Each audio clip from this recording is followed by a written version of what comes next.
తాకట్లో ఉన్న మీ బంగారాన్ని విడిపించి ఆ రోజు ఆన్లైన్ రేటుకి కొంటాం. Sharma gold company. ఇట్లా ఏకపక్షంగా ఏకోన్ముఖంగా పోలే మేము ఆల్ ఫ్రంట్స్ కవర్ చేయాలని చూసినాం.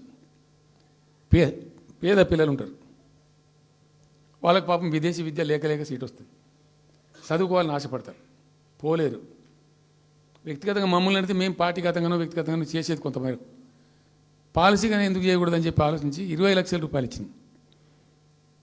ఎస్సీ ఎస్టీ పిల్లలు పోతే వాళ్ళకి అంబేద్కర్ పేరు అని పెట్టినాం, బీసీ అమ్మాయిలు పోతే వాళ్ళకు జ్యోతిబా పూలే అని పేరు పెట్టినాం.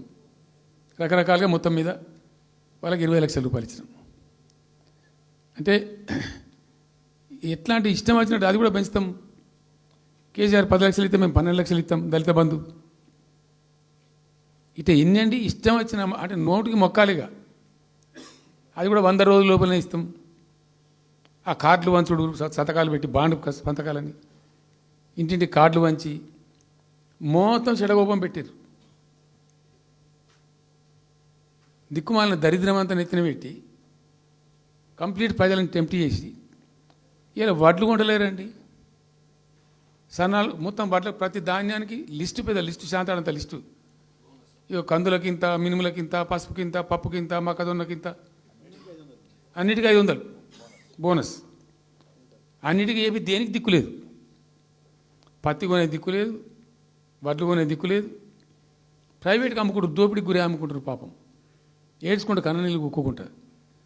చివరికి వస్తే యూరియా సప్లై చేసే తెలివితేటలు లేవానండి. మా గవర్నమెంట్ ఉన్నప్పుడు రైతులు గ్రామాలలో ఒక ఆటో రిక్షాకి డబ్బులు ఇచ్చి 10 బస్తాలు తెచ్చి బాబు అంటే తెచ్చి ఇక్కడ పడేసిపోతుండే వాడు పొలం కాడ. ఇవాళ రైతులు రోజుల తరబడి, గంటల తరబడి చెప్పులు పెట్టి, బీఆర్ఎస్ లేకముందు చెప్పుల లైన్లు ఉండే, బీఆర్ఎస్ ఉన్న రోజులు చెప్పుల లైన్లు మాయమైనవి. మళ్ళీ ఇప్పుడు కాంగ్రెస్ రాగానే మళ్ళీ ఇప్పుడు చెప్పుల లైన్లు స్టార్ట్ అయిపోయినాయి వరుస పెట్టి. మళ్ళీ ఇప్పుడు ఏందో యాపో బోపో తెచ్చిండ్రు, అది ఒత్తితే నడచలేదు, పిక్తలేదు. అది ఏ ఎరువు బస్తాకు యాప్ ఎందుకైనా నాకు అర్థం కాదు. ఇంకా ఆ యాప్లో కూడా నాకు పూర్తిగా తెలియలేదు. నేను రాత్రి కూడా చెప్పే ఆ యాప్లో ఏముంటుందట.